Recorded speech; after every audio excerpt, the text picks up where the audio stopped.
niyo po ba kung ano nangyari sa packages namin? Ay, hindi ko po alam, ma'am. Pero kahapon po yung nagliligpit po kami. May bumalik po na babae.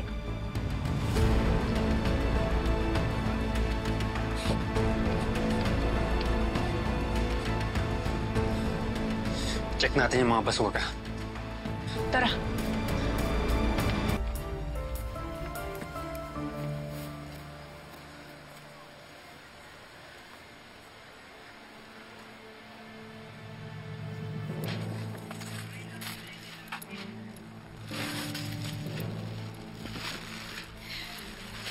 Kaya pala hindi dumating sa mga customers natin eh.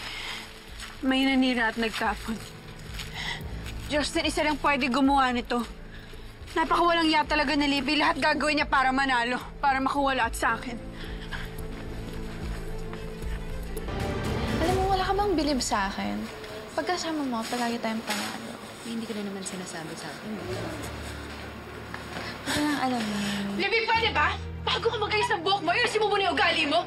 Hanggang ngayon, hindi ka pa rin nagbabago? Saan ba nanggagaling ang hugot mo, ha? Ikaw ang sumira ng packages namin, kaya hindi nakarating sa mga customer. Kaya hindi kami nanalo sa project na Miss Alson. So yun pala yun? Hindi mo pa tanggap yung pagkatalo nyo? Ikaw ang hindi marunong tumanggap ng pagkatalo mo. Lahat gagawin mo, makuha lang yung gusto mo. Libby, hindi ba sapat na nasa iyo na si Xavier? Pati yan, dinadamay mo pa sa issue. Unang-una, wala akong alam sa pinagsasabi mo.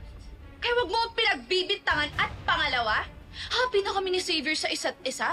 Una naman siya naging sa akin not until inagaw mo. Tinuloy lang namin yung relationship namin na sinira mo dati. At alam mo, bitter ka eh. Kasi lahat ng gusto mo, nasa akin. Pati pagmamahal ni Mami D, nasa akin na rin. Anak ako ni Mama Divina, kaya hindi mo siya maaagaw sa akin. Tanga, wala kang alam, ilusyonada.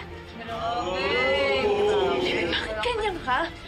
Nagparaya na nga ako para sa'yo. Kasi naaawa ko sa'yo. Pero bakit paulit-ulit kang gumagawa ng kasamaan? Bakit hindi ka nalang maging grateful? Ha?